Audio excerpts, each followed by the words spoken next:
What is going on, guys? It is Foreign and welcome back. So today we're going to be creating some emblems in Advanced Warfare. Let's just jump right into it. So to kind of build on the hype of Star Wars coming out, I think next year's when it's going to release.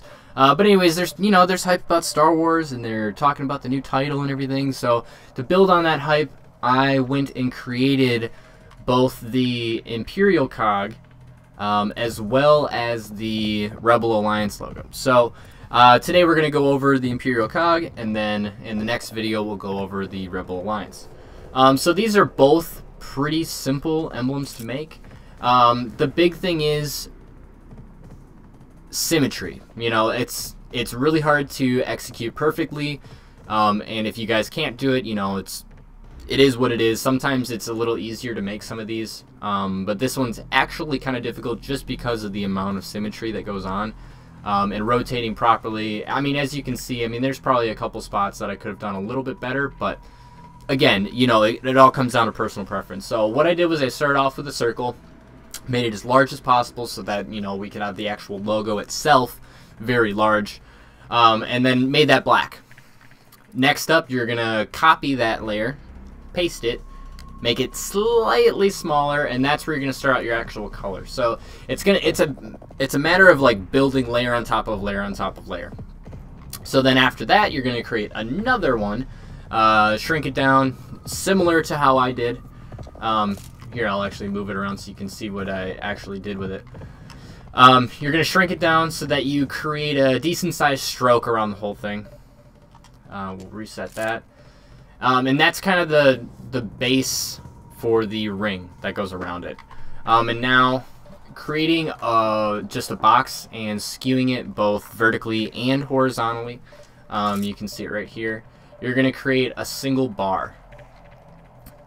And I totally just messed that up by moving it and not saving it. So you're going to create that single bar, and now you're going to duplicate that bar twice. And then you're going to rotate it. I can't even think of what the degree amount is. But as you can see, it's going to create 6 sections, basically. So you want to make sure that you have 6 equal sections once you rotate it.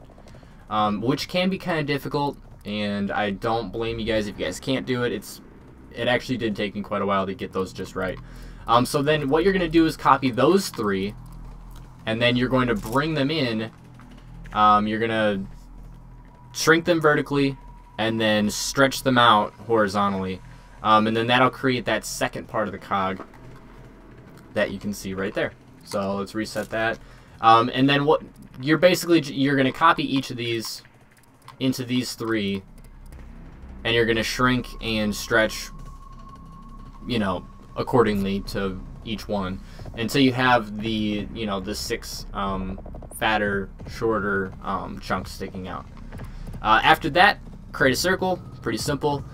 Shrink it down like so. You can see where the circle is. Reset that. And then I created the black circle inside. So then that's the pretty easy section. This actually gets a little bit more difficult. So from taking one of the trapezoids, you're going to scale it up vertically, and you're going to need to rotate this. You're going to need to copy and paste it and rotate 6 times to make sure that you create even spacing. So here, I'll actually get rid of this layer so you can kind of see what it did.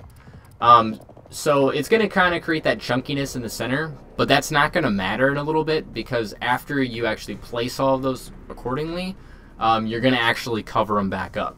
So we'll just copy that black circle from before and paste, and now we're just going to scale it down so that it creates that nice round edge on the inside of all of those.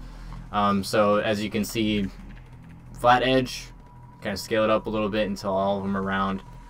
And there you have it. I mean, it's pretty simple, but it's a lot of symmetry, and it makes it kind of difficult to do. So let's go and check it out on an actual EXO. Save and apply to player card. Then we'll jump into the EXO. So it looks kind of cool. I mean, it actually looks pretty similar to the piece on his eye.